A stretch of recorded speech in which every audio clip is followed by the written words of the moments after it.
यानंतर बघूयात मोठ्या बातम्या। शिवसेना फुटली नाही, हिंदुत्वाशी कोणी प्रतारणा केली याचं आत्मपरीक्षण करा, शंभूराज देसाईंचं उद्धव ठाकरेंना प्रत्युत्तर।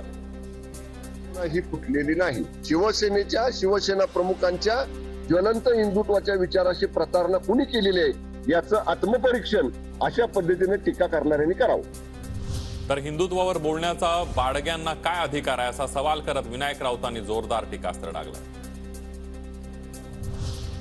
ठाकरे गटाच्या शिबिरामध्ये मराठा आणि धनगर आरक्षणासंदर्भात ठराव, सरकारी यंत्रणांकडून नोकर भरती आणि मुंबईचं आर्थिक महत्त्व कमी करण्याच्याही ठरावातून निषेध। नाशिकमधलं ठाकरे गटाचं अधिवेशन म्हणजे जिवंत मुडद्याचं अधिवेशन। नाशिकमध्ये आज उबाठा नावाच्या बचत गटाचं अधिवेशन। ठाकरे गटाच्या अधिवेशनावर नितेश राणेंची बोचरी टीका। कोण भाजप, कोण फडणवीस, कोण शिंदे, कोण अजित पवार यांचा कॉन्फिडन्स लूज करा, संजय राऊतांचा हनुमानाचा दाखला देत महायुतीवर हल्लाबोल। शिवसेना माझी वडिलोपार्जित संपत्ती, शिवसेना मला वारसा हक्काने मिळाली आहे, तुमच्यासारखी चोरून मिळवली नाहीये।